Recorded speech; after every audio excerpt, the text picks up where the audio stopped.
সাইয়েদনা মুসা আলাইহিস সালাম জিজ্ঞেস করলেন, ইয়া রাব্বি আয়াগলিবুকান নাওমু, আল্লাহ আপনার কি ঘুমে ধরে না?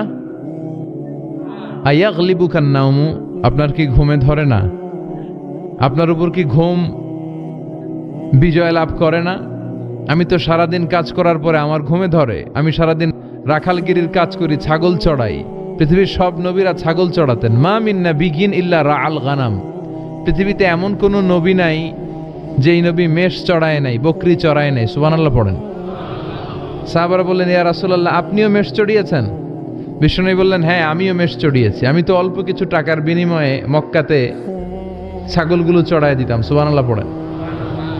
তো মুসা আলাইহিস সালাম বললেন, আল্লাহ আয়াগলিবুকান নাওমু, আল্লাহ আপনার কি ঘুমে ধরে না? আল্লাহ বললেন, কোনো কথা বলা যাবে না, দুইটা গ্লাসের ভেতরে পানি নাও আর পানি ভর্তি গ্লাস নিয়ে তুর পাহাড়ের উপরে দাঁড়াও। সাইয়েদনা মুসা আলাইহিস সালাম দাঁড়ালেন। আল্লাহরে আবার জিজ্ঞেস করলেন, আল্লাহ আমি জিজ্ঞেস করলাম কি আর আপনি করতে বললেন কি? আল্লাহ বললেন, কথা বলো না, যা বলেছি তাই করো। আল্লাহর সাথে বেশি কথা চলে না, তিনি সব রাজার বড় রাজা, মহারাজা। চিল্লা এখন ঠিক কিনা? তো মুসা আলাইহিস সালাম কিছু বলতে পারে না, পানি নিয়ে দাঁড়িয়ে রইলেন। মুসা আলাইহিস সালামকে আল্লাহ বললেন, তুমি দাঁড়িয়ে থাকো। আর ঘুম রে বললেন, ঘুম তুই মুসারে ধর। ঘুম যে এবার সাইয়েদনা মুসা আলাইহিস সালামকে ধরেছে, উনি ঘুমের ধাক্কায় আর থাকতে পারে না, একবার ডানে যায় আর একবার বায়ে যায়। ঘুমের ধাক্কায় হঠাৎ করে কাত হয়ে পড়ে যায় আর গ্লাসগুলো মাটিতে পড়ে খান খান হয়ে ভেঙে যায়। আল্লাহ ডেকে বললেন, মুসা বেশি কিছু হেফাজতের তো দায়িত্ব দেই নাই, শুধু দুইটা গ্লাস হেফাজতের দায়িত্ব দিয়েছে। ঘুমের কারণে এগুলোর হেফাজত করতে পারো নাই, ভেঙে খান খান হয়ে গিয়েছে। আমি যদি তোমাদের মতো ঘুমিয়ে যেতাম তাহলে পৃথিবীর সাথে সূর্য লেগে, সূর্যের সাথে চন্দ্র লেগে গোটা মহাবিশ্বটা এভাবে গ্লাসের টুকরার মতো খান খান হয়ে যেত রে মুসা। এজন্য লা তাখুযুহু সিনাতু ওয়ালা নাওম, আমার ঘুমেও ধরে না, ঘুমের আগে যে তন্দ্রা আসে ওইটাও ধরে না। Never slip or slumber overtakes him, আল্লাহর ঘুমও নাই, তন্দ্রাও নাই। সুবহানাল্লাহ পড়েন। এজন্য ওই আল্লাহর জিকির বেশি বেশি করার দরকার আছে না নাই? বিষ্ণু বললেন, আফদালু যিকরি লা ইলাহা, এমন আল্লাহর ইবাদত আমরা করি যার ঘুম নাই, যার তন্দ্রা নাই। সুবহানাল্লাহ পড়েন। যার শক্তির সামনে কোনো শক্তি নাই, তিনি যা ইচ্ছা তাই করতে পারেন, ঠিক কিনা? ফাআলুল লিমা ইউরিদ, তিনি পাহাড়কে দরিয়া করতে পারেন, দরিয়াকে পাহাড় করতে পারেন, ধনীরে গরিব করতে পারেন, গরিবরে ধনী করতে পারেন, সম্মানিতরে অপমানিত করতে পারেন, অপমানিতরে সম্মানিত করতে পারেন। চিল্লায় বলেন, তিনি কে? তিনি ফাআলুল লিমা ইউরিদ, যা মনে চায় তাই করতে পারেন। ইন্না বাতশা রাব্বিকা লাশাদীদ, আল্লাহ বলেন আমার পাকড়াও, আমার শাস্তি, আমার পানিশমেন্ট বড় ডেঞ্জারাস, কড়া। আমি আল্লাহ সব সময় ধরি না, ধরলে ছাড়ি না। ধরে ধরে ধরে না, ধরলে আল্লাহ, খেয়াল রাখবেন, আল্লাহ ছাড় দেয় কিন্তু ছেড়ে দেয় না। এটা আমাদের জন্য রিমাইন্ডার। আমরা প্রায় অন্যায় অপরাধ প্রবণতার সাথে এতটাই জড়িয়ে পড়ি, আমরা ভাবি আল্লাহ হয়তো পানিশমেন্ট দিবে না, কিন্তু আল্লাহ ছাড় দিচ্ছে, আল্লাহ ছেড়ে দিবেন না। চিল্লা এখন ঠিক কিনা? ফেরাউনরে আল্লাহ ছাড় দিয়েছে, ছেড়ে দেয় নাই। নমরুদরে ছাড় দিয়েছে, ছেড়ে দেয় নাই। এখনো দেখা যাচ্ছে আল্লাহ অনেককে ছাড় দেয়, কিন্তু আল্লাহ ছেড়ে দেয়। বিশ্বনবী বলতেন, লা ইয়াজালু লিসানুকা রাতবান মিন যিকরিল্লাহ, তোমার জিহ্বাটা যেন সবসময় আল্লাহর জিকিরে, আল্লাহর স্মরণে ভিজে থাকে। আবার বিশ্বনবী বলতেন, হাব্বুল কালাম ইলাল্লাহি আরবা, আল্লাহর কাছে সবচাইতে প্রিয় কথা চারটি। কয়টি? এক হচ্ছে সুবহানাল্লাহ, দুই হচ্ছে আলহামদুলিল্লাহ, তিন হচ্ছে লা ইলাহা ইল্লাল্লাহ, চার হচ্ছে আল্লাহু আকবার। সবচাইতে প্রিয় কথা। আর এই প্রতিটা কথার ভেতরে আল্লাহর নাম আছে না নাই? দেখেন, সুবহানাল্লাহ, আল্লাহ আছে। আলহামদুলিল্লাহ, লা ইলাহা ইল্লাল্লাহ, আল্লাহু আকবার, আছে না নাই? তার মানে জিকির করতে হলে ওই জিকিরের মধ্যে নাম থাকতে হবে কার? আল্লাহর নাম ছাড়া এদেশে অনেক জিকির আছে না নাই? লাফালাফি করে হুই হাই হুই হাই। জিকির হতে হবে তাদাররুআ ওয়া খুফিয়া, গোপনে, দুনাল জাহরি বিল কওল, চিৎকার চেঁচামেচি করে নয়। এদেশে অনেকে জিকিরও করে আবার বাসার আগায় উঠে যায়, আছে না নাই? আবার জিকির করতে করতে লাফাতে লাফাতে যিনি জিকির করে ওনার কাঁধের উপরে ওঠে, দেখছেন আপনারা? আমি এখন জিকির করাচ্ছি, তাসবিহ পড়াচ্ছি, আপনারা যদি লাফ দিয়ে আমার কাঁধে ওঠেন, আমি যাব কই? আল্লাহ রাসূল সাল্লাল্লাহু আলাইহি ওয়াসাল্লাম সাহাবাদেরকে নিয়ে তাসবিহ পড়ছেন, জিকির করছেন, কোন সাহাবারা লাফাতে লাফাতে খেজুর গাছের আগায়? এরকম পাওয়া যায়? অথবা সাহাবারা আবেগের চোটে লাফাতে লাফাতে আল্লাহ রাসূলের কাঁধের উপর? এরকম হয়েছে কোনোদিন? তাহলে এইরকম সিস্টেমে হুই হাই করে লাফালাফি করে কোনো ধরনের জিকির করা যাবে? জিকির করতে হবে হাতের কড়ায়, গুনে গুনে, ভদ্রভাবে। আব্দুল্লাহ ইবনে আমর ইবনে আস তিনি বর্ণনা করেন, রাআইতু রাসূলুল্লাহ সাল্লাল্লাহু আলাইহি ওয়াসাল্লাম ইয়াকিদু তাসবিহা বিয়ামিনি, আমি আল্লাহ রাসূলকে ডান হাতের গিড়ায় এভাবে আস্তে আস্তে তাসবিহ পড়তে দেখেছি। হে আল্লাহ, আপনি আমারে ধৈর্যশীল বান্দা বানান। আল্লাহ, আপনি আমারে শুকরগুজার বানান। আল্লাহ, আমার চোখে আপনি আমারে ছোট বানান, মানুষের চোখে আপনি আমারে বড় বানান। আমিন পড়েন। আমরা শুকরগুজার হতে চাই না, আমরা অভিযোগ করি বেশি, কমপ্লেইন। এটা আল্লাহ আমার দিল না, ওইটা দিল না, এরকম অভিযোগ আছে না নাই? যে অবস্থানে আছে এটাতে খুশি না। এজন্য বিশ্বনবী বলতেন, উনজুর ইলা মান হুয়া আসফালা মিনকা, তোমার চেয়ে যে খারাপ অবস্থানে আছে তার দিকে তাকাও, তাইলে তোমার ভালো লাগবে। ওয়ালা তানজুর ইলা মান হুয়া আ'লা মিনকা, তোমার চেয়ে যে ভালো পজিশনে আছে ওর দিকে তাকিও না, যে খারাপ অবস্থানে আছে ওর দিকে তাকাও। তুমি তোমার অবস্থানে থেকে খুশি নাও, কিন্তু অনেকে আছে তোমার অবস্থানে পৌঁছার জন্য সে লড়াই করে যাচ্ছে আর সংগ্রাম চালিয়ে যাচ্ছে। তোমার জায়গাটাতে পৌঁছা, যেই জায়গায় বসে তুমি আল্লাহরে গালি দাও তোমার ভাল লাগে না, ওই জায়গাটায় আসা বসা অনেকের কাছে স্বপ্ন, অনেকের কাছে স্বপ্ন। শেখ সাদি রাহিমাহুল্লাহ, ওনার একবার আর্থিক দৈন্যতা যাচ্ছিল। ইরানের বিখ্যাত কবি বালাগাল উলা বিকামালিহি এর রচয়িতা, টাকা নাই, পয়সা নাই, পায়ে দেওয়ার মতো জুতা নাই। তো মনে মনে আফসোস, হায়রে আমি এত বড় কবি, আমার পায়ে দেওয়ার মতো জুতা নাই। তো আফসোস করে ঘর থেকে বেরিয়ে দেখে একজন ভিক্ষুক ভিক্ষা করে, তার দুইটা পাই নাই। শেখ সাদির পায়ে জুতা নাই, শেখ সাদির পায়ে কি নাই? আর ভিক্ষুকের কি নাই? পাই নাই। উনি সেজদায় পড়ে গেলেন, আল্লাহরে বললেন, আল্লাহ শুকর, আলহামদুলিল্লাহ, অনেক ভালো আছি, অনেক সুখে আছি। এজন্য আপনার চেয়ে যে খারাপ অবস্থানে আছে ওর দিকে একটু তাকান। ঠিক যে মুহূর্তে আমরা এখন কি সুন্দর, শীত না গরম না, ওয়েদারটা খুব চমৎকার না? এই পরিবেশে যে মুহূর্তে আমরা কথা শুনছি, ঠিক এই মুহূর্তে হাসপাতালের বেডে শুয়ে অনেকে মৃত্যুর প্রহর গুনছে। অনেকের ক্যান্সার, যার নেই কোনো অ্যান্সার, তার প্রতিটা সেলের ভিতরে জ্বালা। আমি টাকা চাই, পয়সা চাই, কত কিছু চাই, এটা লাগবে, ওইটা লাগবে, এটা চাই, ওইটা চাই। হাসপাতালের ওই ক্যান্সারের রোগীটা কিচ্ছু চায় না, ও শুধু বাঁচতে চায়। ও কি চায়? ও শুধু বাঁচতে চায়। এজন্য চাহিদার কোনো শেষ নাই। আল কানাআতু মিনাল ইসলাম, অল্পে তুষ্ট থাকার নাম ইসলাম। অল্প খাবো, অল্প পড়বো, অল্প জমাবো, অল্পের ভেতরে বরকত দিয়েছে কে? আর সবসময় শুকরিয়া করব কার? যারা জান্নাতে যাবে আর যারা জাহান্নামে যাবে, তারা কি কখনো সমান হতে পারে? The people of paradise and the people of hellfire, they never be equal ever. The people of paradise and heaven, they gain the ultimate success in life. যারা জান্নাতি তারাই আসল সফলতা অর্জন করেছে, দুনিয়াতেও সফল, আখেরাতেও সফল। চিল্লায় বলেন ঠিক কি না? এখন the decision is yours, সিদ্ধান্ত আপনার যে আপনি কই যাবেন, আপনি কই যেতে চান, জান্নাতে না জাহান্নামে? সূরাতুল ফাতিহারে বলা হয় সূরাতুশ শিফা। সূরাতুল ফাতিহা পড়ে অসুস্থরে ফু দিলে সুস্থ করে কে? বিশ্বাস হয়? হ্যাঁ না একটু সন্দেহ লাগে? যদি সন্দেহ থাকে তাহলে ফু দিলে কাজ হবে? আর বিশ্বাস রেখে যদি ফু দেন ভালো করে দিবে কে? এমন এক কিতাব, এই কিতাব পড়লে সওয়াব, এই কিতাব ধরলে সওয়াব, এই কিতাবের জন্য মরলেও সওয়াব। এমন এক কিতাব আল্লাহ দিলেন। এই কিতাবকে আল্লাহ বললেন নূর, আলো। আলোর সাথে তুলনা করেছেন, কিতাবুন আনজালনাহু ইলাইকা লিতুখরিজান নাসা মিনাজ যুলুমাতি ইলান নূর।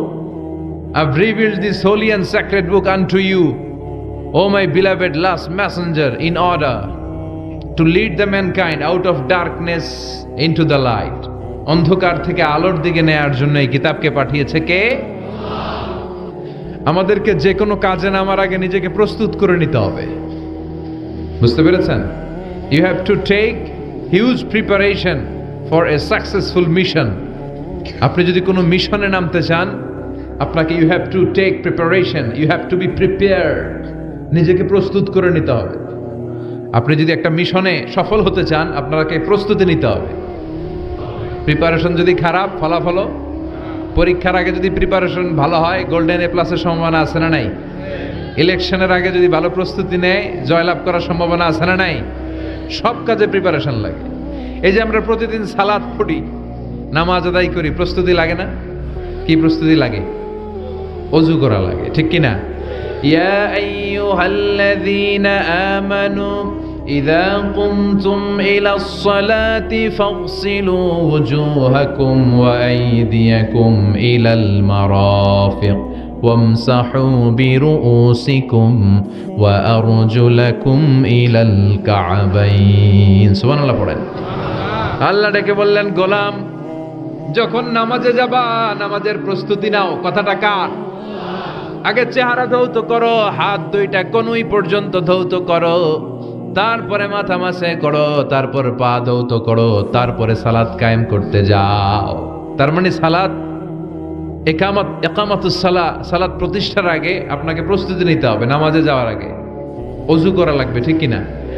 আবার জুমার নামাজে আপনি যাবেন, এই জুমার নামাজে যাওয়ার আগে প্রস্তুতি আছে না নাই? এই সূরার মধ্য দিয়ে রব্বুল আলামিন বিশ্বনবীরে বুঝাতে চাইলেন, ও নবী, বিশাল একটা মিশনে আপনি নামবেন, বিশাল একটা যুদ্ধে আপনি নামবেন, কালেমার বাণীকে দুনিয়ার বুকে প্রচার করার গুরু দায়িত্ব নিয়ে নামবেন। এত বড় দায়িত্ব পালনের আগে আপনার প্রস্তুতি নেওয়ার দরকার আছে না নাই? বিশ্বনবীকে প্রস্তুতি নিতে বললেন। তার মানে এই সূরার কেন্দ্রীয় আলোচ্য বিষয় হচ্ছে you have to take a very good preparation for a mission. আপনি কোনো কাজে সফল হতে হলে আপনাকে প্রস্তুতি নিতে হবে। ভালো প্রস্তুতি ছাড়া সফল হওয়া যাবে? আবার যুদ্ধের ময়দানেও যখন আমরা যাই, বিশ্বনবী যেতেন, প্রস্তুতি ছিল কি ছিল না? আল্লাহ বললেন, ওয়া আ'ইদ্দু লাহুম মাসতাতা'তুম মিন কুওয়াহ ওয়া মির রিবাতিল খাইল তুরহিবুনা বিহি আদুওয়াল্লাহি ওয়া আদুওয়াকুম। আল্লাহ ডেকে বলেন, গোলাম যুদ্ধের ময়দানে যাওয়ার আগে ভালো করে নিজেদেরকে প্রস্তুত করে নাও। ওয়া আ'ইদ্দু লাহুম মাসতাতা'তুম মিন কুওয়াহ, তোমাদের শক্তি সামর্থ্য যা আছে সব প্রস্তুত করে রাখো। সব কিছু প্রস্তুত থাকবে মুসলমানদের, মুসলমান থাকবে সদা জাগ্রত, সদা প্রস্তুত। চিল্লায় বলেন ঠিক কিনা? প্রস্তুত থাকতে হবে যুদ্ধের জন্য। আমরা যে যোদ্ধা, আমরা ভুলেই গেছি। আমরা যে যোদ্ধা জাতি, আমাদের রক্তে যে যুদ্ধের ঘ্রাণ, এটা আমরা ভুলেই গেছি। আল্লাহ বললেন, ওয়া আ'ইদ্দু লাহুম মাসতাতা'তুম মিন কুওয়া, শক্তি আর রসদ জোগাড় করে রাখো। তুরহিবুনা বিহি আদুওয়াল্লাহি ওয়া আদুওয়াকুম, এই শক্তি আর সম্ভাবনা দিয়ে আল্লাহর দুশমনদেরকে তোমরা ভয় দেখাবা। মির রিবাতিল খাইল, ঘোড় সাওয়ারগুলোকে প্রস্তুত করে রাখো। বর্তমানে তো ঘোড়া টোরা নাই, এখন প্রস্তুত করে রাখতে হবে অ্যাটম বোমা, ঠিক কিনা? গোটা বিশ্বের মুসলমানদের একটা সেন্ট্রাল মিলিটারি দরকার। 50টারও বেশি মুসলিম দেশ, আমাদের সেন্ট্রাল কোনো লিডারশিপ নাই, আমাদের কেন্দ্রীয় কোনো মিলিটারি নাই। যদি আমাদের একটা মিলিটারি থাকতো, সিরিয়াতে আক্রমণ হয়েছে আমাদের বিরুদ্ধে, আমাদের মুসলিম মিলিটারি সেখানে প্রতিরোধ গড়ে তুলতো। চিল্লা এখন ঠিক কিনা? আরাকানে আক্রমণ হয়েছে, মুসলিম মিলিটারি প্রতিরোধ গড়ে তুলবে। ফিলিস্তিনে আক্রমণ হয়েছে, আমাদের মুসলিম মিলিটারি প্রতিরোধ গড়ে তুলবে। কিন্তু আমাদেরকে নেতৃত্ব দেওয়ার মতো কেউ নাই, আমাদের শক্তি সম্ভাবনাকে জোগাড় করে রাখার মতো কেউ নাই। এক রিসেপ তাইয়েব এরদোগান গোটা বিশ্বের যেখানে মুসলমানরা নির্যাতিত ওখানে ছুটে যায়। সে একা কি করবে? এরকম 10টা এরদোগান যদি আমাদের হাতে থাকতো, মুসলমানদের দিকে চোখ রাঙিয়ে কথা বলার সাহস কারো ছিল না। চিল্লা এখন ঠিক কিনা? ওয়া আ'ইদ্দু লাহুম মাসতাতা'তুম মিন কুওয়া, ও নবী শক্তি সম্ভাবনা সব কিছু জোগাড় করে রাখেন। মুসলমান থাকবে সদা প্রস্তুত, সদা সজাগ। মুসলমানদের বসে থাকার সময় নাই, ঠিক কিনা? তার মানে এই পুরো সূরাতে, সূরাতুল মুজাম্মিলে আল্লাহ তাআলা যে সেন্ট্রাল মেসেজটা বিশ্বনবীকে দিতে চাইলেন সেটা হচ্ছে, নবী প্রস্তুতি নেন। লড়াইয়ের প্রস্তুতি, যুদ্ধের প্রস্তুতি, মিশনে নামার প্রস্তুতি। সুবহানাল্লাহ পড়েন। এজন্য বিশ্বনবী বলছেন, লা নাবিয়্যা বা'দি ওয়ালা রাসূলা, আমার পরে কোনো নবী নাই, কোনো রাসূল নাই। তবে লাউ কানা বা'দি নাবিয়্যুন লাকানা উমর, আমার পরে যদি নবী হওয়ার যোগ্যতা কারো থাকে, আমার ওমরের সেই যোগ্যতা আছে। ঠিক কি না? ওনার ঘোর শত্রুরাও বাড়ি থেকে অনেক দূরে কোথাও বেড়াতে গেলে ওনার বাসায় ডিপোজিট করে যাইতো, ওনার বাসায় আমানত রেখে যাইতো। সুবহানাল্লাহ পড়েন। পার্টি করে আবু জাহিল্লার পার্টি। পার্টি কোন পার্টি? বিশ্বনবী বলতেন আবু জাহিল্লার পার্টি করে ওর কাছে ডিপোজিট রাখো। ওরা বলতো না, আবু জাহেলের দল করি, কিন্তু ওর কাছে আমানত রাখা যাবে না। ওর কাছে যদি টাকার প্যাকেট রেখে যায় তাহলে আমার টাকাও শেষ, টাকার প্যাকেটও শেষ। ওনার জীবনী নিয়ে যদি কথা বলতে কেউ শুরু করে, কোনো কুল কিনারা খুঁজে পায় না। বিয়ন্ডলেস, বাউন্ডলেস, বটমলেস, এটা তলাবিহীন সাগর। বিশ্বনবীর জীবনীটা একটা সাগর, কিন্তু এই সাগরের কি নাই? ছোটবেলা থেকে লাজুক ছিলেন। হালিমাতুস সাদিয়া বিশ্বনবীর দুধমা, উনি বলেন 5 বছর এই কুরাইশি মোহাম্মদকে আমি লালন পালন করেছি, একদিনও ছেলেটারে কাঁদতে দেখি নাই। ক্ষুধা লাগলেও কাঁদে না, ব্যথা পেলেও কাঁদে না। কিন্তু লজ্জাস্থানের জায়গা থেকে এই শিশু মোহাম্মদের কাপড়টা একটু সরে গেলে ছোট্ট মোহাম্মদ চিৎকার দিয়ে ওঠে। কি নবী ছিলেন! 15 বছর বয়সে হালাফুল ফুদুল একটা সংগঠন করেছে। হালাফুল ফুদুল, যেটাকে বাংলা আমরা বলি হিলফুল ফুজুল, আসলে শব্দটা হালাফুল ফুদুল। হালাফ মানে শপথ, টু টেক এন ওথ, শপথ নেয়া। ফুদুল হচ্ছে ভালো কাজের উপর। উনি হাতে হাত রেখে যুবকদেরকে নিয়ে মক্কা আইন করলেন, মক্কার জমিনে কোনো দুর্বলের উপর, মাজলুমের উপর কোনো জালিমের অত্যাচার চলতে দেয়া যাবে না। মক্কার বুকে কোনো টেন্ডারবাজি চলবে না, চাঁদাবাজি চলবে না, ধর্ষণ চলবে না, ছিনতাই আর রাহাজানি চলবে না। চিল্লা এখন ঠিক কিনা? 15 বছর বয়সে পুরো মক্কা শহর কাঁপায় দিয়েছে। উনি তো ওই নবী, সবসময় ছিলেন অন্যায়ের বিরুদ্ধে কঠোর। ওনার ইমানটা এমন ছিল, প্রয়োজনে জ্বলে উঠতো। চিৎকার করে বলেন ঠিক কিনা? উনি রাতে সুন্দর সুন্দর স্বপ্ন দেখতেন, আমরা স্বপ্ন দেখি না? তো বিশ্বনবী স্বপ্ন দেখতেন, আর রুইয়া as-সালিহা, সত্য সুন্দর স্বপ্ন। আর রাতের বেলা বিশ্বনবী যাই স্বপ্নে দেখতেন, দিবালোকের আলোর ন্যায় সকালে এটা সুস্পষ্ট হয়ে যেত। চিল্লা এখন সুবহানাল্লাহ। কারণ নবীদের স্বপ্নটা ওহী। নবীদের স্বপ্ন যদি ওহী না হতো, তাহলে একটা স্বপ্নের উপর ভিত্তি করে সাইয়েদনা ইব্রাহিম আলাইহিস সালাম ছেলের গলায় ছুরি চালাতেন না। এটা ওহী ছিল, এটা আল্লাহর পক্ষ থেকে স্পেশাল অর্ডার ছিল। চিল্লায় বলেন ঠিক কি না? তার মানে বিশ্বনবীর জীবনে প্রথম ওহীর সূত্রপাত হয়েছে স্বপ্ন দিয়ে। তারপরে বিশ্বনবীর কাছে নিঃসঙ্গতা, নির্জনতাকে প্রিয় করে দিল কে? বিশ্বনবীর মানুষের সাথে তখন কথা বলতে ভাল লাগে না, একা একা থাকতে ভাল লাগে, একা একা ইবাদত করতে ভাল লাগে। বিশ্বনবী হেরা পাহাড়ে চলে গেলেন। কোথায়? মক্কা থেকে উত্তর দিকে 634 মিটার উঁচু ওই পাহাড়ে যে আত্তাআবুদাল্লায়ালি, রাত্রিবেলা তিনি ধ্যান করতেন, মেডিটেশন করতেন, চোখ বন্ধ করে স্রষ্টার অস্তিত্বকে খুঁজতেন। খুঁজতে খুঁজতে খুঁজতে 40 দিন ধ্যান করার পরে, 40 দিন আধ্যাত্মিকতার এই চর্চা করার পরে ফাজাহুল হক, সত্য বিশ্বনবীর কাছে এসে ধরা দিল। সাইয়েদনা জিবরাইল চলে আসলেন, এসে বললেন ইয়া মুহাম্মদ ইকরা, পড়ো। জান্নাতের একটা রেশমি কাপড়ে সূরাতুল আলাকের 5 আয়াত লেখা, রেশমি কাপড়ের ভেতরে ওই রেশমি কাপড়টা ধরে বিশ্বনবীকে বললেন। এই প্রথম বিশ্বনবী সাইয়েদনা জিবরাইলকে দেখলেন আর বললেন ইয়া মুহাম্মদ ইকরা, পড়ো। বিশ্বনবী বললেন মা আনা বিকারি, আমি পড়তে পারি না। সুবহানাল্লাহ পড়েন। কারণ বিশ্বনবী ছিলেন আর নবী আল উম্মি, নিরক্ষর নবী। ওনার অক্ষর জ্ঞান ছিল না। আলিফ বা তা সা, কোনটারে জিম বলে কোনটারে সদ বলে বিশ্বনবী চিনতেন না, লিখতে জানতেন না। তিনি ছিলেন নিরক্ষর, কিন্তু মূর্খ না। নিরক্ষর এক জিনিস, মূর্খ আরেক জিনিস। অক্ষর জ্ঞান নাই কিন্তু জ্ঞান আছে। কারণ বিশ্বনবী বলতেন আদ্দাবানি রব্বি ফা আহসানা তা'দীবি, আমি পৃথিবীর কোনো ইউনিভার্সিটি থেকে ডিগ্রি নেয় নাই, কেউ আমারে শিখায় নাই, স্বয়ং আরশের উপর থেকে আমারে শিক্ষা দান করেছে কে? তাই আমার শিক্ষার মতো শিক্ষা পৃথিবীর কারো শিক্ষা হতে পারে।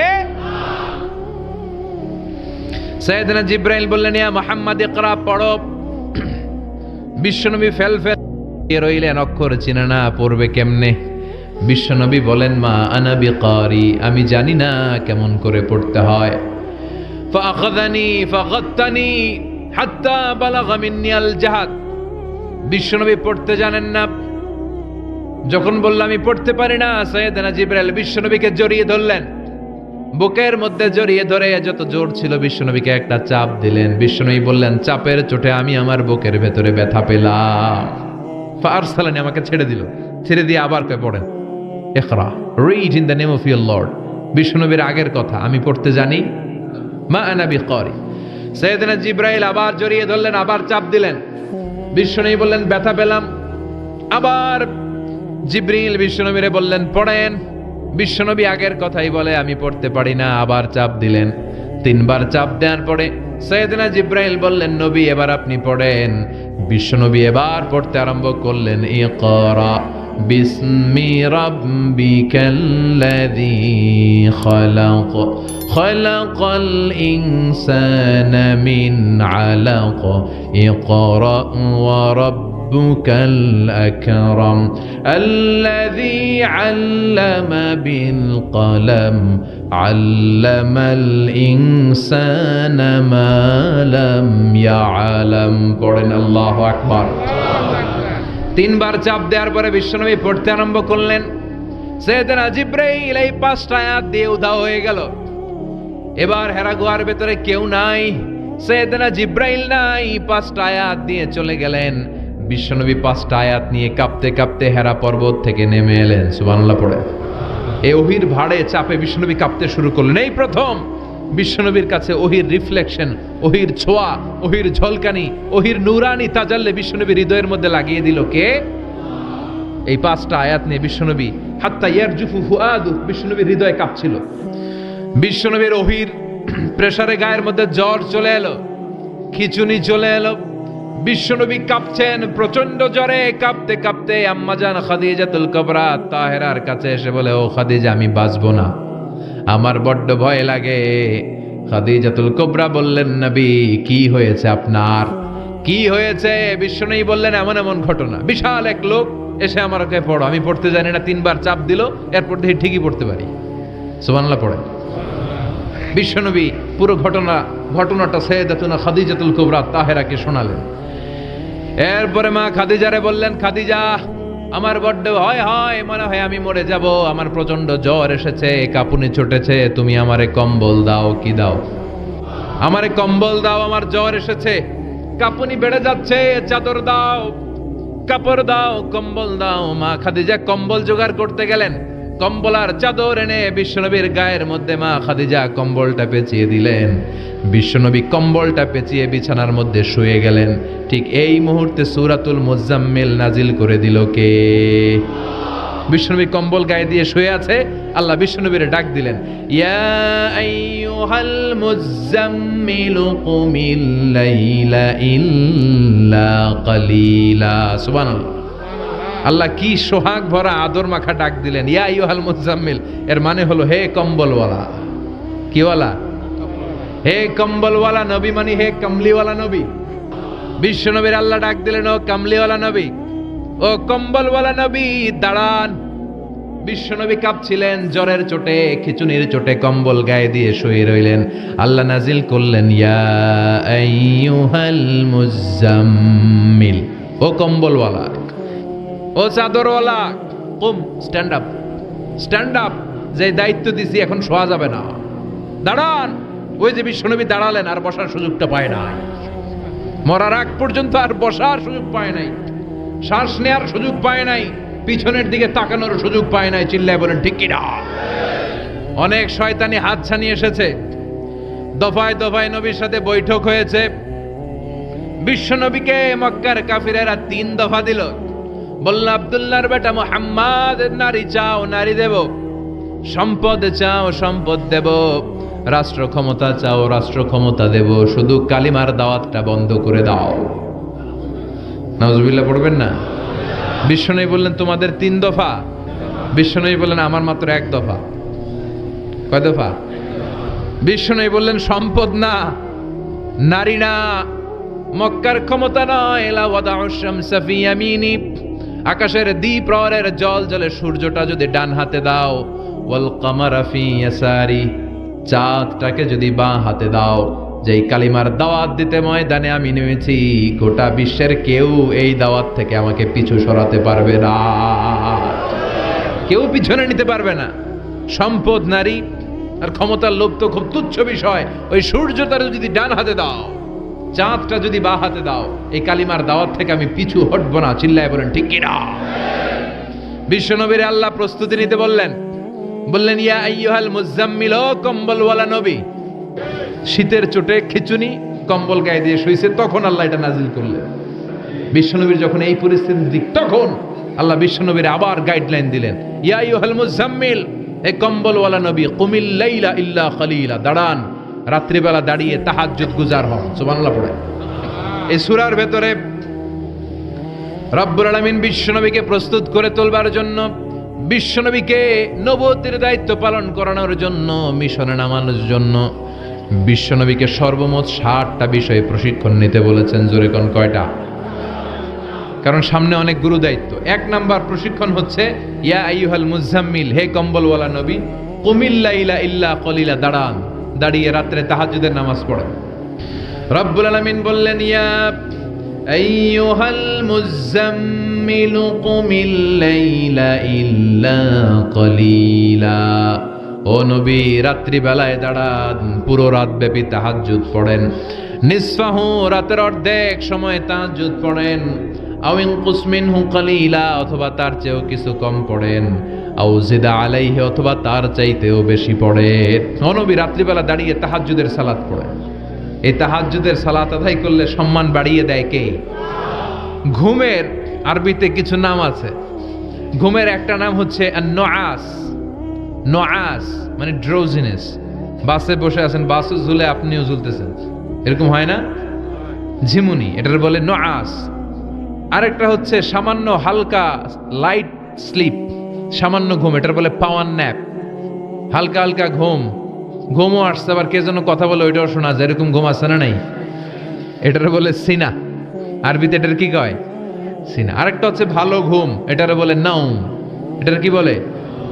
যেই ঘুমে ডাকলেও মানুষ ওঠে না, যেটা শেষ রাতে আমাদের যেই ঘুমটা হয়, রাত 3টা-4টার দিকে কম্বল টেনে টেনে আরেকটু ঘুমাইতে মনে চায়, এরকম একটা ঘুম আছে না নাই? এই ঘুমটাকে আরবিতে বলে হুজুদ। এই হুজুদের ঘুমকে স্যাক্রিফাইস করে ওই টাইমে যে সালাতটা পড়া হয়, ওই সালাতকে আরবিতে বলে সলাতুল হুজুদ বা সলাতুত তাহাজ্জুদ। সুবহানাল্লাহ পড়বেন না? এজন্য রাব্বুল আলামিন বলেন ওয়ামিনাল লাইলি ফাতাহাজ্জাদ বিহি নাফিলাতাল লাকা আসা আন ইয়াবআসাকা রাব্বুকা মাকামাম মাহমুদা। ও নবী রাত্রিবেলা দাঁড়িয়ে আপনি তাহাজ্জুদের নামাজ পড়েন, আশা করা যায় বিশাল সম্মানিত মহিমান্বিত জায়গায় আল্লাহ আপনারে বসায় দিবে গো নবী। ঠিক কি না? তাহাজ্জুদের সালাত পড়লে মর্যাদা বাড়ায় দেয় কে? মুমিনের বৈশিষ্ট্য, তারা রাত্রিবেলা তাহাজ্জুদের সালাত পড়ে। ইমানদারদের বৈশিষ্ট্য, তারা হলো ফুরসান আন-নাহার রুহবান আল-লাইল। রাত্রিবেলা তাহাজ্জুদের জায়নামাজে কান্নার ঝড় তোলে, দিনের বেলায় ঘোড়া হাঁকিয়ে জিহাদের ময়দানে জিহাদ করে। অনেকে এখন জিহাদের সাথে জঙ্গিবাদরে লাগায়, এরকম ডাকাইত আছে না নাই? জিহাদের সাথে সন্ত্রাসবাদকে মিলাতে চায়, চিল্লায় কোন ঠিক কিনা? জঙ্গিবাদ আর সন্ত্রাস এক জিনিস, জেহাদ আরেক জিনিস। জেহাদরে ফরজ করছে কে? আর জঙ্গিবাদকে হারাম করেছে কে? জঙ্গিবাদকে দমন করার জন্য আল্লাহ তাআলা জেহাদের মতো বিধানকে ফরজ করেছেন। চিল্লায় বলেন ঠিক কিনা? যারা হকের পক্ষে, যারা কল্যাণের পক্ষে, যারা মানবতার পক্ষে, এরা হচ্ছে মুজাহিদ। আর যারা হক সহ্য করে না, মানবতাকে সহ্য করে না, শান্তির কথাকে সহ্য করে না, এরা হলো এক একটা জঙ্গি। চিল্লায় এখন ঠিক কিনা? আবু জাহেল ছিল জঙ্গি আর বিশ্বনবী ছিলেন মুজাহিদ। ফেরাউন ছিল জঙ্গি, মুসা আলাইহিস সালাম ছিলেন মুজাহিদ। নমরুদ ছিল জঙ্গি, সাইয়েদনা ইব্রাহিম ছিলেন মুজাহিদ। বাংলার জমিনেও যারা হকের কথা বলে তারা হচ্ছে মুজাহিদ। আর যাদের হক সহ্য হয় না, ইসলাম সহ্য হয় না, কোরআন সহ্য হয় না, এরা এক একটা সন্ত্রাস আর জঙ্গি। চিল্লায় এখন ঠিক কিনা? এরা জঙ্গি। আমরা যারা সত্যের পক্ষে কথা বলি, আমরা জঙ্গি না, আমরা মুজাহিদ। এজন্য মুমিনদের বৈশিষ্ট্য হলো রুহবান আল-লাইল ফুরসান আন-নাহার। মুমিন বান্দারা দিনের বেলায় জিহাদের ময়দানে ব্যস্ত থাকে, রাতের বেলায় তাহাজ্জুদের জায়নামাজে চোখের পানি দিয়ে জায়নামাজ ভিজায়। ওই মুহূর্তটা তাহাজ্জুদের সময়টা এমন সময়, ইয়ানজিলু রাব্বুনা ইলা সামাইদ দুনিয়া, রব্বুল আলামিন আরশের উপর থেকে দুনিয়ার আকাশে নেমে আসে। নেমে আসে মানে বিশেষ একটা মনোযোগ দেয়, আর দুনিয়াবাসীরা ডেকে ডেকে বলে গোলাম আলা মিন মুস্তাগফিরিনা গফির আলা, কার ক্ষমা লাগবে ক্ষমা চাও, সব গুনাহ আমি ক্ষমা করে দেব। আলা মিন মুস্তারজিকিন আরজুকালা, কার কি লাগবে আমার কাছে চাও, সব আমি দিয়ে দেব। আল্লাহু আকবার। আলা মিন মুস্তাকসিন আকসুলা, যার জামা দরকার জামা চাও, জামা দেব। ক্ষমতা দরকার ক্ষমতা চাও, ক্ষমতা দেব। নেককার স্ত্রী দরকার, নেককার সন্তান দরকার, সন্তান চাও, সন্তান দেব। সব দেয়ার মালিক কে? কেউ যেটা পারে না পারে কে? কেউ যেটা দেয় না দেয় কে? কেউ যেটা বোঝে না বোঝে কে? আল্লাহ শেষ রাতে আম করে ডাকে, দেওয়ার জন্য ডাকে, কিন্তু চাওয়ার সময় আমাদের নাই। উনি দেওয়ার জন্য প্রস্তুত, কিন্তু এটা তো নেওয়ার লোক লাগবে। কথা কন। বিশ্বনবী তাহাজ্জুদের সময় দাঁড়িয়ে যেতেন ছোট্ট একটা ঘরে, চাটাইয়ের উপরে বিশ্বনবী মা এসে শুতেন, গাদাগাদি করে জায়গা নাই। মাঝরাতে বিশ্বনবী তাহাজ্জুদের জন্য দাঁড়াতেন, আল্লাহু আকবার বলে দাঁড়িয়ে যেতেন, নামাজ শুরু করে দিতেন। বিশাল বড় সূরা পড়তেন, কেরাত পড়তেন, রুকু করতেন, কিন্তু সিজদার জায়গায় সিজদা দেওয়ার জায়গা নাই। সিজদার জায়গায় মা এসা পা বিছিয়ে শুয়ে আছে। বুখারীর বর্ণনা, বিশ্বনবী সিজদায় যে হাত দিয়ে মা এসার পায়ের মধ্যে চিমটি কাটতেন, মা এসা বুঝতে পারতেন বিশ্বনবী এখন সিজদায় যাবে। সুবহানাল্লাহ পড়েন। মা এসা বুঝতে পেরে পা দুইটা সরিয়ে নিতেন, বিশ্বনবী সেজদা দিতেন। সেজদা দিয়ে বিশ্বনবী যখন আবার দাঁড়িয়ে যেতেন, মা আয়েশা পা বিছিয়ে আবার শুয়ে পড়তেন। কি ইবাদত ছিল বিশ্বনবীর! হাত্তা তাতাওয়াররামু খাদামা। মা আয়েশা বলতেন বিশ্বনবী দাঁড়িয়ে থাকতে থাকতে এত সময় ধরে তাহাজ্জুদের সালাত পড়তেন, ওনার পা গুলো ফুলে এরকম টিউমারের মতো মোটা হয়ে যেত। সুবহানাল্লাহ পড়বেন না? দাঁড়িয়ে থাকতে থাকতে বিশ্বনবীর পা গুলো টিউমারের মতো মোটা হয়ে যেত। প্রথম রাকাতে বাকারা, আলী ইমরান পড়ে ফেলতেন। সুবহানাল্লাহ পড়েন। বিশ্বনবীর পা যেন ফেটে যাবে, এভাবে হাত বেঁধে দাঁড়িয়ে থাকতে থাকতে বিশ্বনবীর হাতগুলো বাঁকা হয়ে যেত, ব্যথা হয়ে যেত। বিশ্বনবী তখন হাত দুইটা ছেড়ে দিতেন। আবার যখন এনার্জি ফিরে পেতেন, যখন বিশ্বনবীর ভাল লাগতো, আবার হাত বাঁধতেন। পড়েন সুবহানাল্লাহ। তার মানে হাত ছেড়ে দিও নামাজ পড়া যায়, হাত ছেড়ে দিও। মালিকি মাযহাবের কিছু স্কলাররা ওনারা মত নিয়েছে, ওনাদের অনুসারীরা এরসাল করে। আমাদের দেশে কেউ বাদে এইভাবে, কেউ এইভাবে, কেউ এইভাবে। মালিকিরা বাদেই না, কেউ বাদবি না, কি করবি কর। আছে না নাই? আপনি যদি হজ করতে যান মক্কা মদিনায়, এই আমলগুলো দেখতে পারবেন। এটা সুন্নাত একটা আমল। হাত ছেড়ে দিলেও যেখানে সালাত হয়ে যায় ওই জায়গায় কই বাঁধবে, এই নিয়ে কিলাকিলি আছে না নাই? উপরে না নিচে, আমিন জোরে না আসতে, আছে না নাই? বিশ্বনবী লম্বা সময় দাঁড়িয়ে তাহাজ্জুদ পড়তেন। তাহাজ্জুদ পড়লে আপনার মর্যাদা বাড়ায় দিবে কে? সাইয়েদনা জিবরাইল বললেন, ইন্না শারাফাল মুমিন ফি কিয়ামিল লাইল। বিশ্বনবী বললেন, জিবরাইল এসে আমাকে বলে গিয়েছে মুমিনের মর্যাদা তাহাজ্জুদের নামাজের ভেতর। সুবহানাল্লাহ পড়েন। তাহাজ্জুদের নামাজ পড়লে মর্যাদা বাড়ায় দেয় কে? 2 নাম্বার, কুরবাতুন ইলাল্লাহ। তাহাজ্জুদের নামাজ পড়লে আল্লাহর সাথে নৈকট্য বাড়িয়ে দেয় কে? আল্লাহর সাথে কানেক্টিভিটি আপনার বেড়ে যাবে। আমাদের দুনিয়াতে সব জায়গায় কানেক্টিভিটি আছে। এমপির সাথে হাত আছে, চেয়ারম্যানের সাথে হাত আছে, ওই এসআই এর সাথে হাত আছে, পুলিশের আইজির সাথে হাত আছে, কিন্তু আল্লাহর সাথে হাতটা নাই। আসল জায়গায় কানেকশন লাগানো দরকার। চিল্লায় বলেন ঠিক কি না? মান লাহুল মাওলা ফালাহুল কুল্লু। যে ব্যক্তি আল্লাহর হয়ে যায় গোটা বিশ্ব তার হয়ে যায়। যে সব জায়গায় যে ধর্ণা দেয় আল্লাহর কাছে ধর্ণা দেয় না, তার কোনো মর্যাদা নাই। আর যে ব্যক্তি সব দিক থেকে মুখ ফিরিয়ে আল্লাহর কাছে যায়, গোটা বিশ্বের সবাই তার দিকে তাকিয়ে থাকে। এজন্য সম্পর্কটা লাগাইতে হবে কোন জায়গায়? তার মানে তাহাজ্জুদ পড়লে মর্যাদা বেড়ে যায়, আল্লাহর সাথে সম্পর্ক বেড়ে যায়। বিশ্বনবী বললেন, মানহাতুনা আনিল ইসিম। তাহাজ্জুদের নামাজ পড়লে, তাহাজ্জুদের নামাজ আপনারে পাপ কাজ থেকে বাধা দিবে। সুবহানাল্লাহ পড়ে। তাহাজ্জুদ যারা পড়ে এরা পাপ কাজ করে না। চিল্লায় কোন ঠিক কিনা? 4 নম্বরে মুকাফফিরাতুন লিসাইয়্যাত। পাপ আর অন্যায় যদি কিছু হয়েও থাকে, তাহাজ্জুদের নামাজ পড়লে তাহাজ্জুদের নামাজ পাপগুলোরে ধুয়ে মুছে সাফ করে দেয়। এজন্য তাহাজ্জুদ পড়ার দরকার আছে না নাই? বিশ্বনবীরে বললেন আপনার প্রথম প্রশিক্ষণ হচ্ছে তাহাজ্জুদের প্রশিক্ষণ। এজন্য আল্লাহ বললেন, ইয়া আইয়ুহাল মুযাম্মিলু কুমিল লাইলা ইল্লা কলিলা নিসফাহু আও ইনকুস মিনহু কলিলা আও জিদ আলাইহি ওয়া রাত্তিলিল কুরআনা তারতিলা। সুবহানাল্লাহ পড়ো। 2 নাম্বার প্রশিক্ষণ, ওয়ারাত্তিলিল কুরআনা তারতিলা। ও নবী, মন গড়া কোরআন তেলাওয়াত করবেন না। যেমন মন চায় তেমন কোরআন পড়া যায় না। ওয়ারাত্তিলিল কুরআনা তারতিলা। তারতিলের সাথে, তাজবিদের সাথে, মাখারিজুল হুরুফ মেইনটেইন করে আপনি তারতিলের সাথে তেলাওয়াত করেন। যারা তারতিলের সাথে তেলাওয়াত করেন, কিয়ামতের দিন আল্লাহ বলবে, ইকরা ওয়ারতাকি ওয়ারাত্তিল কামা কুনতা তুরাত্তিলু ফিদ দুনিয়া। দুনিয়াতে যেমনে পড়েছো পড়ো, যত আয়াত পড়বা জান্নাতের বিল্ডিং তত লম্বা হয়ে যাবে। আল্লাহু আকবার। সাইয়েদনা আনাস রাদিয়াল্লাহু তাআলা আনহু ছিলেন বিশ্বনবীর খাদেম। সাইয়েদনা আনাসকে জিজ্ঞেস করা হলো, কাইফা কানা কিরাআতু রাসূলিল্লাহ, ও আনাস বিশ্বনবীর কোরআন তেলাওয়াত কেমন ছিল? সাইয়েদনা আনাস বললেন, কানাত কিরাআতুহু মাদ্দান, বিশ্বনবী টেনে টেনে কোরআন তেলাওয়াত করতেন। সুবহানাল্লাহ পড়েন।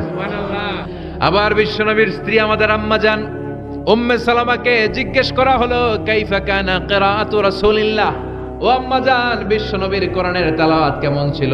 তিনি বললেন, কানা ইউকাত্তিউ কিরাআতাহু আয়াতান আয়া, বিশ্বনবী আয়াত আয়াত করে তেলাওয়াত করতেন। একটা আয়াত টেনে টেনে পড়তেন, শেষ করতেন, আরেকটা আয়াত ধরতেন, আবার শেষ করতেন। সুবহানাল্লাহ। কি তেলাওয়াত ছিল বিশ্বনবীর! বিশ্বনবীর কণ্ঠের তেলাওয়াত শুনে অনেক কাফের কালিমা পড়ে মুসলমান হয়েছে। সুবহানাল্লাহ আসতে বলেন। বিশ্বনবীর কণ্ঠের তেলাওয়াত শোনার জন্য শুধু মুমিনরাই পাগল ছিল না, আবু জাহেল, উতবা, শাইবা, ওয়ালিদ ইবনে মুগিরা এগুলোও পাগল ছিল। দিনের বেলা আবু জাহেল, উতবা, শাইবা বিশ্বনবীর বিরোধিতা করত, আর রাত্রে বেলা লুকিয়ে লুকিয়ে বিশ্বনবীর কণ্ঠের তেলাওয়াত শোনার জন্য যেত। সুবহানাল্লাহ পড়বেন না? দিনের বেলা ভাষণ দিত, খবরদার কেউ মুহাম্মদের কণ্ঠের তেলাওয়াত শুনতে যেতে পারবি, কিন্তু রাত্রে বেলা লুকায় লুকায় নিজেই যেত। না জানি কত সুন্দর কণ্ঠ ছিল আমার নবীর, না জানি কি সুরের ঝংকার আর রহুরি খেলতো যখন নবী তেলাওয়াত করত। সুবহানাল্লাহ পড়বেন না? এজন্য আল্লাহ বললেন, ওয়ারাতিলিল কোরআনা তারতিলা, ও নবী ধীরস্থির ভাবে পড়েন। আবার বিশ্বনবী বলছেন, সাইয়িনুল কোরআনা বিআসওয়াতিকুম, তোমাদের কণ্ঠে যত সুন্দর সুর আছে, লহুরি আছে, ঝংকার আছে, সবগুলো দিয়ে কোরআন তেলাওয়াত করবা। আবার বিশ্বনবী বলছেন, মান লাম ইয়াতাগান্না বিল কোরআন ফালাইসা মিন্না, যে গুনগুন করে সুর করে কোরআন তেলাওয়াত করে না, ওই লোক কখনো আমি নবীর উম্মত হতে পারে। এজন্য সুর করে কোরআন তেলাওয়াত করবেন। কি করে? অনেকে কয়, হুজুর আমার সুর নাই। আপনার সুর নাই তো কি আছে? আপনার যেটা আছে ওইটাই সুর, যেটা আপনার আছে ওইটাই সুর। সুর নাই কে বলছে? টয়লেটের ভিতরে ঢুকলে বোঝা যায় কি সুর আছে। বাথরুম সিঙ্গার আছে না, কাপড় খাসতে বসলে কি সুন্দর গান শুরু করে, তখন সুন্দর সুন্দর গান বেরোয়। কিন্তু কোরআন তেলাওয়াত করতে গেলে সে সুর কয় আমার সুর নাই। আপনার যেটা আছে ওইটাই আপনার সুর, ওইটা দিয়ে তেলাওয়াত করবেন। মিশরের রাশেদ আল আফাসি, আব্দুর রহমান সুদাইস, বান্দার ইবনে আব্দুল আজিজ আল বালিলা, এদের তেলাওয়াত শুনছেন? কি সুন্দর তেলাওয়াত! বিশ্বনবীর তেলাওয়াত ছিল টেনে টেনে পড়তেন, প্রতিটা আয়াত শেষ করে আবার নতুন আয়াত ধরতেন। ঠিক কি না? আলহামদুলিল্লাহি রাব্বিল আলামিন আর রহমানির রহিম মালিকি ইয়াউমিদ্দিন ইয়্যাকা না'বুদু ওয়া ইয়্যাকা নাস্তাঈন ইহদিনাস সিরাতাল মুস্তাকিম সিরাতাল লাযীনা আন'আমতা আলাইহিম গায়রিল মাগদুবি আলাইহিম ওয়ালাদ-দাল্লিন।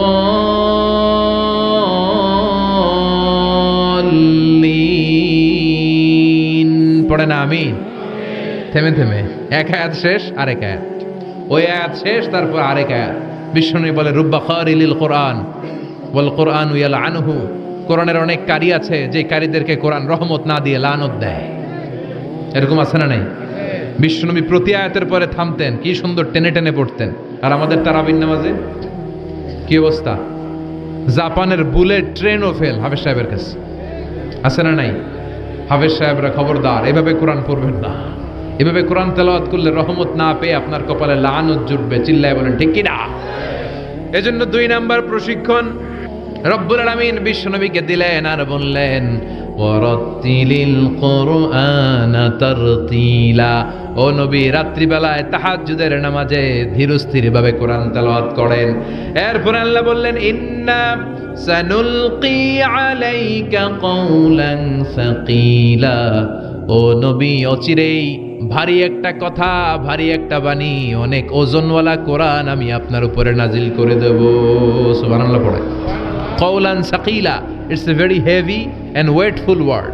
কোরআনের এই কথাগুলোর একটা আলাদা ওজন আছে না নাই? বিশ্বাস হয় না সন্দেহ লাগে?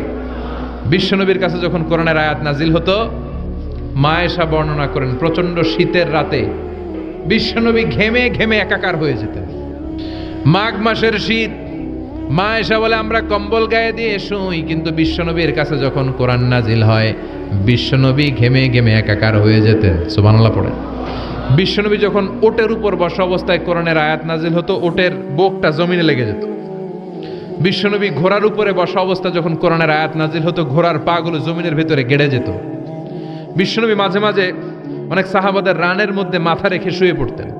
ওই অবস্থায় যখন কোরআনের আয়াত নাজিল হতো, সাহাবারা বলতো আমাদের হাড্ডিটা ফেটে টুকরা টুকরা হয়ে যাবে, এরকম মনে হতো। তার মানে কোরআনের আয়াতের একটা ভার আছে না নাই? এজন্য রাব্বুল আলামিন বলেন, লাউ আনজালনা হাযাল কুরআন আলা জাবালিন লারাআইতাহু খাশিআম মুতাসাদ্দিআম মিন খাশিয়াতিল্লাহ। ও নবী, কোরআনকে মানুষের উপর নাজিল না করে যদি পাহাড়ের উপর নাজিল করতাম, আপনি দেখতেন কোরআনের ভারে বড় বড় পাহাড়গুলো ভেঙে চুরে খান খান হয়ে যেত গো নবী। কোরআনকে যদি মাউন্ট এভারেস্টের উপর আল্লাহ নাজিল করতো, পাহাড়টা ভেঙে দুমড়ে মুচড়ে চূর্ণ বিচূর্ণ হয়ে যেত। চিল্লা এখন ঠিক কি না? এজন্য আল্লাহ বললেন এটা অনেক ভারী একটা বাণী, এই বাণী আমি আপনার উপর নাজিল করব। এরপর আল্লাহ বললেন, ইন্না নাশিয়াতাল লাইলি হিয়া আশাদ্দু ওয়াতআন ওয়া আকওয়ামু কিলা। ও নবী, রাত্রিবেলা যদি আপনি তাহাজ্জুদের নামাজ পড়েন, আপনার মনোযোগায়নকে শক্তিশালী করে দিবে কে? আপনার কথা বলার যোগ্যতাকে মজবুত করে দিবে কে? কেন আপনি রাত্রিবেলায় তাহাজ্জুদ গুজার হবেন? কারণ ইন্নালাকা ফিন নাহারি সাবাহান তাবিলা, দিনের বেলায় অনেক ব্যস্ততা আছে না নাই? দিনের বেলায় মানুষগুলো কাজকর্ম নিয়ে ব্যস্ত হয়ে যায়, তখন অনেক গোলমাল। তখন নয়, রাত্রিবেলা তাহাজ্জুদ পড়েন, আপনার মর্যাদা বাড়িয়ে দিবে কে? এরপরে 3 নাম্বার প্রশিক্ষণের কথা আল্লাহ বললেন, ওয়াযকুর ইসমা রাব্বিকা ওয়াতাবাত্তাল ইলাইহি তাবতীলা। 3 নাম্বার প্রশিক্ষণ, ওয়াযকুর ইসমা রাব্বিক, সব সময় রবের জিকির করবেন। জিকির চলবে কার? লা ইলাহা লা ইলাহা ইল্লাল্লাহু মুহাম্মাদুর রাসূলুল্লাহ সাল্লাল্লাহু। ওয়াযকুর ইসমা রাব্বিক, ও নবী আপনার রবের নাম স্মরণ করেন। সব সময় জিহ্বায় একজনের নাম থাকবে, তিনি কে? আমাদের রব কে? ওয়াযকুর ইসমা রাব্বিক, রবের নামকে স্মরণ করেন নবী। বিপদে পড়লে একজনের নামের জিকির চলবে, চিল্লায় বলেন তিনি কে? তার মানে 3 নাম্বার প্রশিক্ষণ নিতে বললেন, সব সময় একজনকে ডাকবেন, তিনি হলেন রব। এই কথা বলার পরে বিশ্বনবী দুনিয়ার বুকে যত দোয়া করতেন, তার বেশিরভাগ দোয়ার শুরুতে রবের নাম আছে না নাই? রব্বানা যালামনা আনফুসানা ওয়া ইল্লাম তাগফির লানা ওয়া তারহামনা লানাকুনান্না মিনাল খাসিরিন। আবার বিশ্বনবী পড়তেন, রব্বানা আতিনা ফিদ দুনিয়া হাসানাতাও ওয়া ফিল আখিরাতি হাসানাতাও ওয়া কিনা আযাবান নার। আবার আমরা যখন রুকুর মধ্যে যাই, তখন রবের নাম আছে না নাই? সুবহানা রাব্বিয়াল। আবার যখন সিজদায় যাই, তখনও রবের নাম আছে না নাই? সুবহানা রাব্বিয়াল। এজন্য 3 নাম্বার প্রশিক্ষণ, ওয়াযকুর ইসমা রাব্বিকা, নবী রবের নাম স্মরণ করেন। 4 নাম্বার প্রশিক্ষণ, ওয়াতাবাত্তাল ইলাইহি তাবতীলা, আপনি যখন সময় পাবেন রবের ইবাদতে মশগুল হয়ে যান। কার ইবাদতে? আমরা যেন আল্লাহর ইবাদতে মশগুল হয়ে যাই। ওয়াতাবাত্তাল ইলাইহি তাবতীলা, তাবাত্তুল মানে আল্লাহর ইবাদতে মনোনিবেশ করা, মশগুল হওয়া। এই তাবাত্তুল শব্দটা এসেছে আল বাতুল থেকে। এজন্য মারিয়াম আলাইহিস সালামকে বলা হতো মারিয়াম আল বাতুল। উনি বাইতুল মুকাদ্দাসে সব সময় কার ইবাদতে মশগুল থাকতো? ইবাদতে মশগুল। আমাদের নারীরাও মশগুল থাকে, তবে ইবাদত নিয়ে নয়, জি বাংলা নিয়ে, স্টার জলসা নিয়ে। আল্লাহ এই গজব থেকে তুমি আমাদেরকে হেফাজত করো, আমরা পড়ি আমিন। ফাইদা ফারাগতা ফানসাব ওয়া ইলা রাব্বিকা ফারগাব। আল্লাহ নবীর ডেকে বললেন, ও নবী যখন আপনি অবসর পাবেন, আপনি ইবাদতে মনোনিবেশ করেন, আল্লাহর ইবাদতে মশগুল হয়ে যান। ওয়াতাবাত্তাল ইলাইহি তাবতীলা, ইবাদত চলবে একজনের, তিনি কে? এরপরে আল্লাহ বললেন, ওয়াসবির আলা মা ইয়াকুলুনা ওয়াহজুরহুম হাজরান জামিলা। তার আগে বললেন রব্বুল মাশরিকি ওয়াল মাগরিবি লা ইলাহা ইল্লা হুয়া ফাত্তাখিযহু ওয়াকিলা। সুবহানাল্লাহ পড়েন। রব্বুল মাশরিকি ওয়াল মাগরিব, আমি পূর্ব দিগন্তের মালিক, পশ্চিম দিগন্তেরও মালিক, সব কিছুর মালিক কে? লা ইলাহা ইল্লাহু, তিনি ছাড়া কোনো ইলাহ নাই। ফাত্তাখিযহু ওয়াকিলা, আরেক প্রশিক্ষণ চলে আসছে। ফাত্তাখিযহু ওয়াকিলা, ও নবী আল্লাহরে ওয়াকিল হিসেবে গ্রহণ করেন। আমাদের ওয়াকিল বা অভিভাবক কিংবা মুমিনদের গার্ডিয়ান শুধু একজন, চিল্লায় বলেন তিনি কে? ফাত্তাখিযহু ওয়াকিলা, অন্য কাউরে ওয়াকিল বানাবেন না, অন্য কারোর নেতৃত্ব মেনে নেবেন না, অন্য কারোর অভিভাবকত্ব মেনে নেবেন না। বিপদে আপদে হাল ছাড়বেন না, নিরাশ হবেন না, ভরসা রাখুন একজনের উপর, তিনি কে? 5 নাম্বার প্রশিক্ষণ, ও নবী আপনি আমারে অভিভাবক হিসেবে গ্রহণ করেন, বিপদে আপদে সব সময় আল্লাহরে পাশে পাবেন। জোরে কোন ঠিক কিনা? এরপরে 6 নম্বরে আল্লাহ বললেন ওয়াসবির আলা মা ইয়াকুলুন, কাফের মুশরিকরা যে সমস্ত গাল মন্দ আপনারে করে এগুলোর বিপরীতে রেগে না যে আপনি ধৈর্য ধারণ করবেন গো নবী। ওয়াসবির, ধৈর্য ধারণ করেন, কারণ ইন্নাল্লাহা মাআস, ধৈর্যশীলদের সাথে কে থাকে?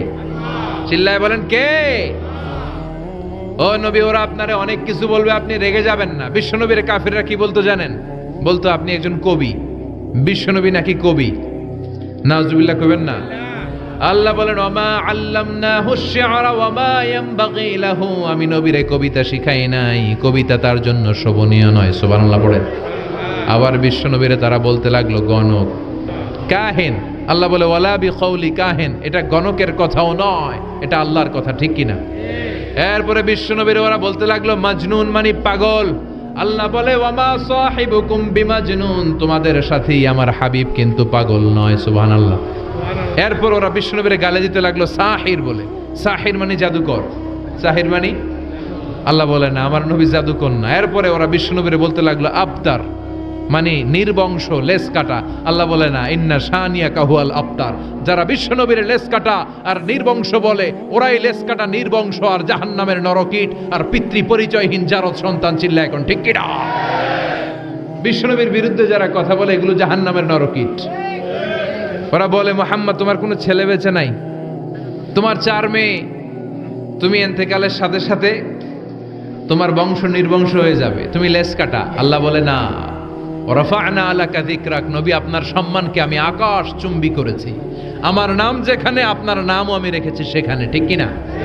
এজন্য কালিমায়ে তয়্যিবার ভেতরে লা ইলাহা ইল্লাল্লাহ, তারপর পর বিশ্বনবীর নাম মুহাম্মাদুর রাসূলুল্লাহ আছে না নাই? আজানের মধ্যে আল্লাহর নামের পরে নবীর নাম আছে না নাই? আবার নামাজে সালাম ফেরানোর আগে বিশ্বনবীর জন্য দুরূদ আছে না নাই? রাফা'না আলাকা যিকরাক। ওরা বলে আপনি লেস কাটা, আপনি লেস কাটা না, যারা আপনারে গালি দেয় ওরাই লেস কাটা। ওয়াসবির আলা মা ইয়াকুলুন, ও নবী ওরা যা বলে এই ব্যাপারে আপনি ধৈর্য ধারণ করেন, আপনি মন খারাপ করবেন না। এই গালিগালাজ এটা নবীদের শুনতে হবে, এটা সুন্নাত। আমরাও এখন গালিগালাজ শুনি, জোরে কোন ঠিক কিনা? আমাদেরকে বলে ব্যাকডেটেড, ব্যাকডেটেড, কিছু জানে না এরা মোল্লা। আমি করে কি ডাকে? একজন মেম্বার অফ দ্য পার্লামেন্ট কয়েকদিন আগে সংসদ ভবনে বলছে মোল্লাতন্ত্র। কি বলছে? ইসলামের কথা ভাল লাগে না, এ কাদিয়ানীদের সাফাই গায়, আছে না নাই? বিশ্বনবী যে শেষ নবী এটা মানে না কাদিয়ানীরা, উনি কাদিয়ানীদের সাফার গায়, তার মানে ইসলাম ওনার ভাল লাগে না, ওনার ভাল লাগে কাদিয়ানী সম্প্রদায়কে। চিল্লা এখন ঠিক কিনা? বিশ্বনবীরে বলেছে কবি, ওনারে বলেছে গণক, ওনারে বলেছে জাদুকর, ওনারে বলেছে পাগল, ওনারে বলে লেস কাটা। ওই গালিগুলো আমাদেরও শুনতে হবে যদি নবীর অনুসারী হই। আমাদেরকে এখন গণক বলে না, পাগল বলে না, আমাদেরকে বলে মোল্লা, আমাদেরকে বলে রাজাকার, আমাদেরকে বলে যুদ্ধাপরাধী। চিল্লা এখন ঠিক কিনা? যুগে যুগে গালিগালাজ আছে না নাই? আমাদেরকে যেই ট্যাগই লাগাক না কেন, আল্লাহ বলেন ওয়াসবির, গালি দেখ, মন্দ কথা বলুক, হুমকি ধমকি দেখ, ওয়াসবির, ধৈর্য ধারণ করো, কারণ ইন্নাল্লাহা মাআস, ধৈর্যশীলদের সাথে আল্লাহ রয়েছেন। যারা জমিনের উপর জুলুম করে তাদের জন্য আল্লাহ কোনো সাহায্য পাঠায় না। আর জমিনে যারা মাজলুম, যাদের রক্ত জমিনে লাগে, ওই জমিনের ক্ষমতা আল্লাহ মাজলুমদের হাতে তুলে দেয়। চিল্লা এখন ঠিক কিনা? রাত্রি যত গভীর হয় সুবহে সাদিকের সময় কাছে আসতে থাকে, ঠিক কিনা? ইসলামের পক্ষের শক্তির উপর আযাব, অত্যাচার, জুলুম, নির্যাতন যত বাড়তে থাকে ইসলামের বিজয়ের সময় ঘনাতে থাকে। এটা মুমিনের বিশ্বাস, এটা মুমিনের আত্মোপলব্ধি। আল্লাহ বলেন ওয়াসবির আলা মা ইয়াকুলুন, নবী ওরা যা বলে আপনি মন খারাপ করবেন না, আপনি ধৈর্য ধারণ করেন, কারণ ইন্নাল্লাহা মাআস, ধৈর্যশীলদের সাথে থাকে কে? আবার আল্লাহ বললেন ওয়াস্তাঈনু বিস-সাবরি ওয়াস-সালাতি ওয়া ইন্নাহা লাকাবীরাতুন ইল্লা আলাল খাশিঈন। ও নবী, ধৈর্য আর সালাতের মাধ্যমে আপনি আমার কাছে সাহায্য চান।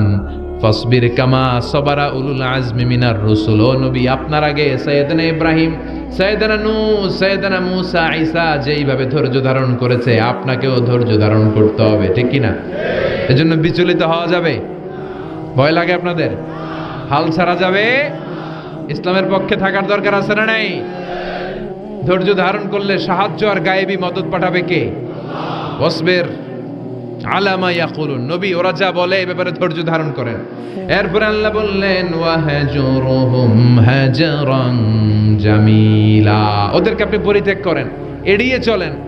মূর্খরা এসে যখন আপনার সাথে গালমন্দ করতে চায়, পায়ে পাড়া দিয়ে ঝগড়া করতে চায়, আপনি সালাম দিয়ে কেটে পড়েন। ওদের এই কথাগুলো, এই গালিগুলো শোনার সময়ও আমাদের নাই। চিল্লায় বলেন ঠিক কি না?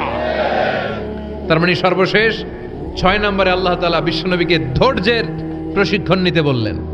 আর 7 নম্বরে এই সমস্ত কাফির, মুশরিক, এই আবাল শ্রেণীর লোকগুলোর কথাবার্তা থেকে নিজেকে এড়িয়ে থাকতে আল্লাহ পরামর্শ দিলেন। চিল্লা এখন ঠিক কিনা? ওয়াইদা খাতাবাহুমুল জাহিলুনা ক্বালু, মূর্খরা যখন আল্লাহর প্রিয় বান্দাদের সাথে ঝগড়া করতে আসে, আল্লাহর প্রিয় বান্দারা জানে এদের সাথে ঝগড়া করার টাইম আমাদের নাই, তাই ক্বালু সালামা, মুমিন বান্দারা সালাম দিয়ে ওদের কাছ থেকে কেটে পড়ে, ঠিক কিনা? তাহলে 6 নম্বর আল্লাহ বললেন সাবর, ধৈর্যের দরকার আছে না নাই? আমরা যেন সদা জাগ্রত, সদা সজাগ থাকি, প্রস্তুত থাকি, এটাই আল্লাহ বলতে চাইলেন সূরাতুল মুজাম্মিলে। আল্লাহ আমাদের সবাইকে কথাগুলো বুঝার ও আমল করার তৌফিক দান করুক। আমরা পড়ি আমিন। ভিডিওটি ভালো লাগলে শেয়ার করুন, সাবস্ক্রাইব করে আমাদের সাথেই থাকুন। আল্লাহ আমাদের সবাইকে হেফাজত করুন, আমিন।